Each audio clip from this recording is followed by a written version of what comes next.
اللہم صلی وسلم علی نبینا محمد۔ سامعین اکرام، اگر آپ چاہتے ہیں کہ آپ گھر بیٹھے قرآن مجید کو صحیح تجوید اور تلفظ کے ساتھ پڑھنا سیکھ سکیں تو ہمارے چینل کو سبسکرائب کریں اور بیل آئیکن کو دبائیں تاکہ آپ کو ہر نیو آنے والی ویڈیو سب سے پہلے مل سکے۔ معزز سامعین اکرام، آج ہم قلقلہ کی تیسری قسم کے بارے میں پڑھیں گے، لیکن اس سے پہلے ہم پچھلی ویڈیو میں قلقلہ کی جو 2 قسمیں پڑھ چکے ہیں ان کو بھی ہلکا سا ٹچ دیتے ہیں تاکہ وہ بھی ہم ذہن نشین کر لیں۔ قلقلہ کب ہوگا؟ جب حروف قلقلہ پر جزم آ جائے یا ان حروف پر وقف ہو تو قلقلہ ہوگا۔ قلقلہ کن حروف پر ہوگا؟ حروف قلقلہ 5 ہیں: قاف، دال، طا، با اور جیم۔ قلقلہ کا معنی؟ قلقلہ کا معنی ہے حرکت دینا، جھٹکا دینا۔ یہ بات ذہن نشین کر لیں، قلقلہ کا جو معنی ہے وہ ہے حرکت دینا، جھٹکا دینا۔ قلقلہ کی 3 قسمیں ہیں: قلقلہ صغیرہ، قلقلہ کبیرہ اور قلقلہ اکبر۔ قلقلہ صغیرہ، جب حروف قلقلہ پر جزم آ جائے۔ اب اس کی مثال قرآن مجید سے دیکھتے ہیں تاکہ ہم سبق کو اچھی طرح سے سیکھ سکیں۔ یہاں آپ لوگ سکرین پر آیت دیکھ رہے ہیں، یا نوح اہبط۔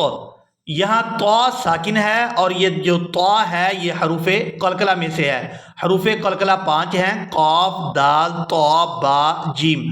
جو طا ہے یہاں پر موجود ہے اور یہاں اس کو پڑھا جائے گا یا نوح اہبط بط۔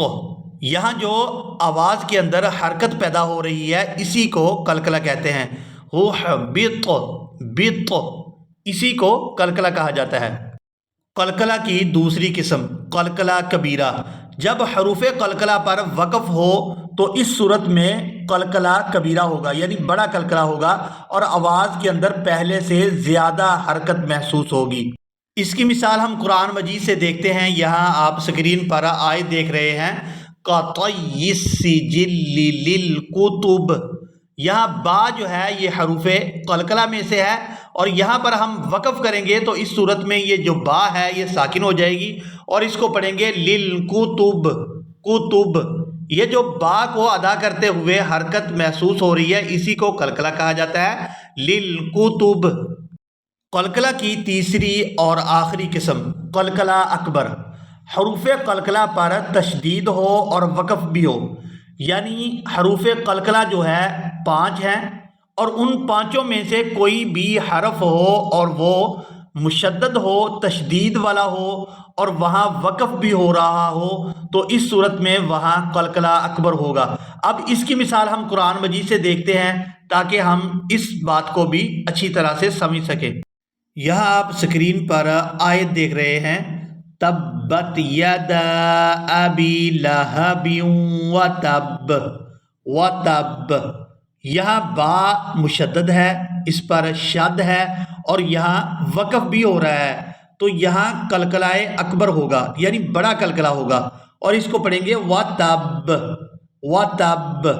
یہاں با کو ادا کرتے ہوئے جو پہلے سے زیادہ حرکت آپ محسوس کر رہے ہیں اسی کو ہی قلقلہ اکبر کہا جاتا ہے۔ ابی لہب وتب وتب۔ یہاں پر آج کا ہمارا سبق مکمل ہوا۔ ملیں گے ایک نئی ویڈیو میں، تب تک کے لیے اللہ حافظ۔